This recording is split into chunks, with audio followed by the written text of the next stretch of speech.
بسم الله الرحمن الرحيم. نويت التعلم والتعليم والإفادة والاستفادة والتذكر والتذكير والنفع والانتفاع والحث على تمسك بكتاب الله وسنة رسول الله ودلالة الهدى والدعاء للخير.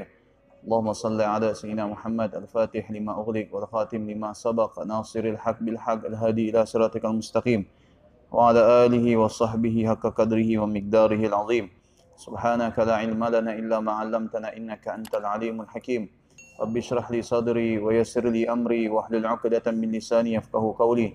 وصلى الله على سيدنا محمد وعلى آله وصحبه وسلم والحمد لله رب العالمين. الحمد لله رب العالمين وبه نستعين على أمور الدنيا والدين. والصلاة والسلام على أشرف الأنبياء والمرسلين سيدنا محمد وعلى آله وصحبه أجمعين. قال المصنف رحمه الله ونفعنا وبعلومه في الدارين إلى أن قال. Hadirin yang dirahmati Allah Subhanahu wa taala, puji syukur kehadirat Allah Subhanahu wa taala atas segala karunia yang Allah berikan kepada kita semua. Salawat dan salam kita haturkan kepada baginda Nabi besar Muhammad sallallahu alaihi wasallam. Mudah-mudahan kita semua mendapatkan syafaatnya nanti di akhirat. Amin ya rabbal alamin. Kemarin telah kita jelaskan yaitu tahap-tahap untuk mengetahui metode tasfiyatun nafas untuk membersihkan hati. Maka ada beberapa tahap sampailah kita kepada as-sammatu tsalitsah, yaitu metode yang ketiga yang dinamakan adalah al-ikhlas. Maka ikhlas ini adalah sebuah tuntutan daripada Allah kepada kita. Setiap ibadah yang kita lakukan, baik ibadah itu kecil maupun sampai kepada ibadah yang terbesar sekalipun, maka Allah tidak memandang itu ibadah kecil maupun besar, akan tetapi yang dilihat oleh Allah adalah kadar keikhlasan. Maka sampai dikatakan bahwasanya sesungguhnya Allah tidak melihat daripada tampilan kalian atau pakaian kalian, akan tetapi Allah melihat kepada hati kalian dan kepada amal kalian. Karena tempat ikhlas itu adanya di dalam hati. Maka Allah berharap jikalau yang kecil saja kita ini harus ikhlas, apalagi amal yang besar. Karena kalau amal besar kita tidak bisa ikhlas, alangkah ruginya. Terlebih ini adalah amal yang sangat berat atau yang barangkali jarang kita lakukan atau yang berkaitan dengan waktu-waktu tertentu. Seperti misalkan kita melaksanakan yang namanya puasa Ramadan. Kalau puasa Ramadan tidak kita lakukan imanan wahtisaban, ya, semata-mata karena Allah, semata-mata kita ini untuk melihat sebagai diri kita ini sejauh mana kecintaan kita kepada Allah, iman kita kepada Allah, maka kita tidak akan mendapatkan jaminan daripada Allah berupa ampunan. Tapi kalau sebaliknya, dimulai dari amal-amal yang kecil, sudah kita tanamkan keikhlasan sampai kepada amal yang besar, maka semua amal yang kita lakukan mendapatkan sebuah jaminan daripada Allah. Jaminan yang paling utama itu apa? Adalah amal kita diterima dan kita mendapatkan ampunan daripada Allah Subhanahu wa taala. Maka sebagaimana yang dikatakan oleh Allah Subhanahu wa taala, ala lillahid dinul khalis. Bagi Allah Subhanahu wa taala agama ini adalah suci. Agama ini adalah penuh dengan ketulusan. Maka barang siapa yang menjalankan agama ini, menjalankan perintah Allah di dalam agama ini, hendaknya dijalankan dengan ketulusan. Jalankan dengan ketulusan karena Allah menciptakan agama ini dengan tulus. Ya.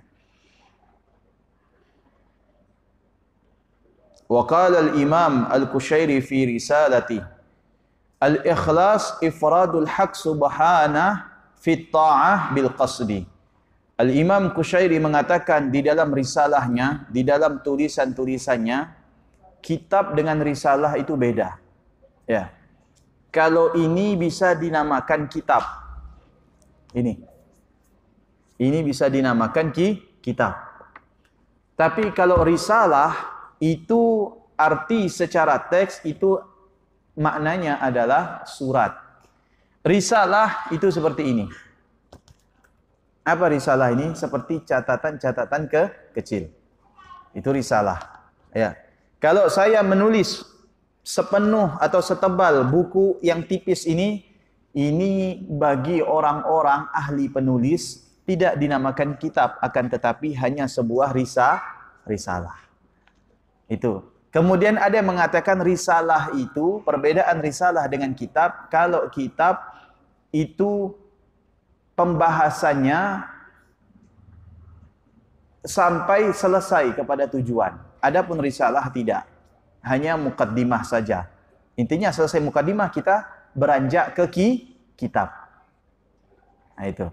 Maka Imam Qushayri mengatakan di dalam risalahnya, al-ikhlas ifradul haq subhanahu fi ta'ah bil qasdi. Apa maksudnya ifradul haq? Artinya adalah kita ini menjadikan kebenaran itu adalah satu tujuan. Kebenaran apa? Kebenaran tujuan kita di dalam ibadah yang kita lakukan. Maka semua ibadah ini kebenarannya adalah, yaitu tujuannya kepada Allah. Maka ini yang harus kita jadikan di dalam setiap ibadah. Kalau masih ada selain daripada ini, berarti belum menunjukkan kalau di dalam ibadah kita atau tujuan kita ikhlas. Ini menurut Imam Qushayri. Wa huwa ayyurida bi ta'atihi taqarrub ila Allah subhanahu wa ta'ala. Maka dengan keikhlasan ini, kata Imam Qushayri, apa yang ia inginkan? Yaitu sebuah ketaatan agar bertambah dekat kepada Allah. Maka semua yang dijalankan ini landasannya adalah ketaatan. Tujuannya agar dia bertambah dekat kepada Allah. Melaksanakan solat, sebuah ketaatan. Melaksanakan puasa, sebuah ketaatan.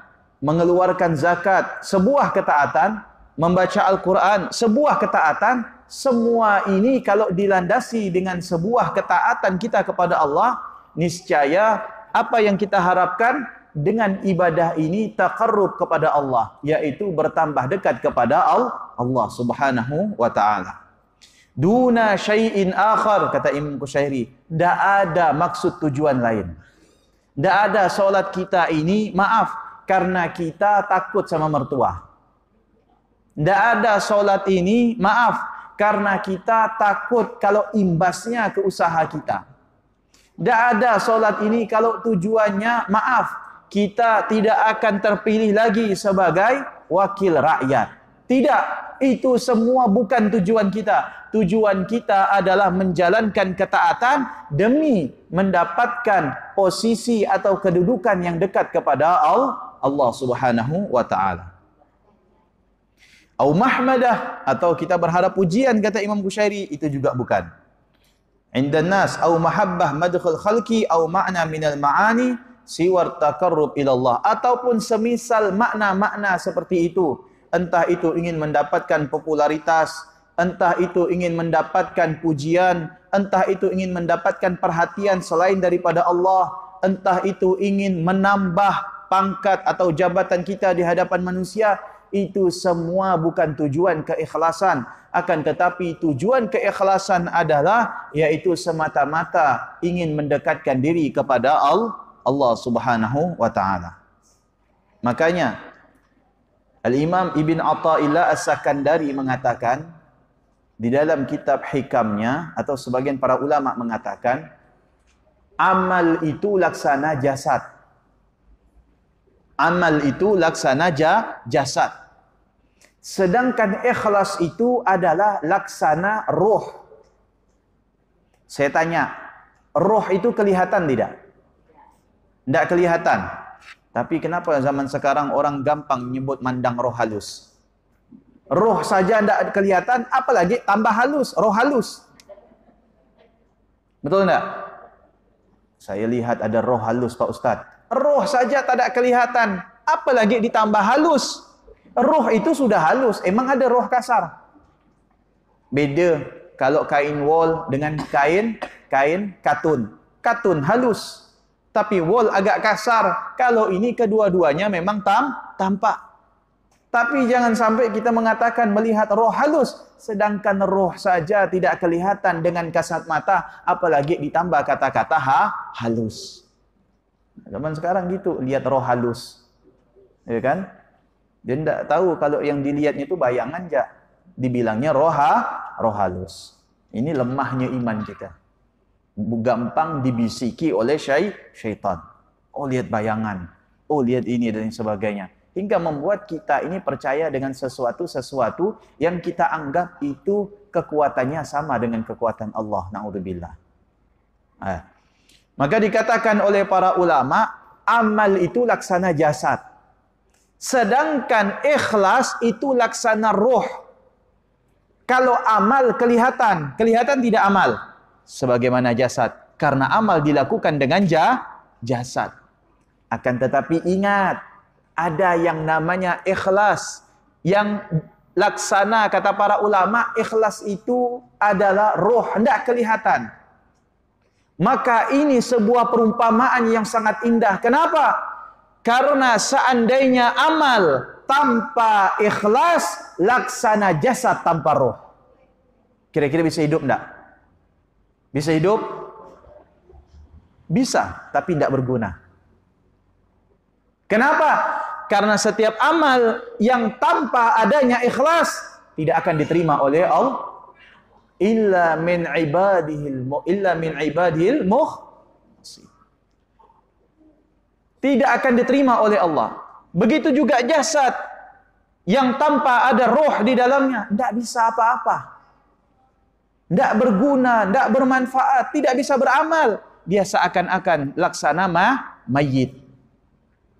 Para ulama mengumpamakan seperti itu. Kenapa? Karena faktor yang menentukan amal seseorang itu diterima oleh Allah, itu adalah ikhlas. Maka jadikan ikhlas ini laksana roh di setiap amal kita. Baik amal yang sekecil apapun sampai amal yang terbesar. Kenapa?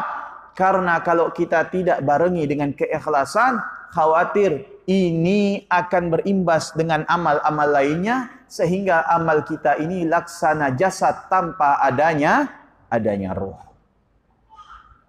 Nah, tapi ikhlas ini ada tingkatannya, Pak. Ya, ibadah itu ada tingkatannya. Dibagi tingkatan itu. Rasulullah sudah membagi, para sahabat sudah membagi, para salaf juga sudah membagi, bahkan sampai para ulama juga membagi tahapan ikhlas itu seperti apa. Maka dikatakan di dalam kitab Al-Hikam, sebuah peringatan keras bagi kita. Barang siapa yang beribadah kepada Allah tanpa adanya niat ikhlas semata-mata karena Allah, atau tujuannya untuk mendapatkan duniawi, maka akan diberikan sesuai dengan apa yang ia inginkan. Kalau tujuannya duniawi, Allah berikan sesuai dengan apa yang ia inginkan. Ya Allah, semoga saya mendapatkan harta yang banyak. Allah berikan. Ya Allah, semoga saya mendapatkan limpahan rezeki. Allah berikan. Ya Allah, semoga saya mendapatkan jabatan yang strategis. Allah berikan. Tapi ingat, kata Imam Ibn Athaillah, sesungguhnya yang seperti itu Allah akan tunggu di akhirat dengan siksaannya yang sangat pedih. Kenapa? Karena Allah tak memerintahkan kepada kita untuk ibadah semata-mata tujuannya karena duniawi. Akan tetapi yang Allah harapkan ibadah yang kita lakukan semata-mata karena Allah. Tidak perlu minta duniawi, pasti Allah berikan. Tidak perlu kalian minta jabatan, pada saatnya nanti Allah berikan. Jikalau memang kita dikehendaki oleh Allah Subhanahu wa taala. Tapi kalau sudah kita datang menghadap kepada Allah, ada tujuan duniawi dalam hati kita, maka Allah berikan tujuan itu. Akan tetapi ingat, nanti di akhirat Allah akan memperhitungkan apa yang telah kita niatkan, karena sesungguhnya setiap amal kita akan dipertanggungjawabkan di hadapan Allah. Dibagi oleh para ulama.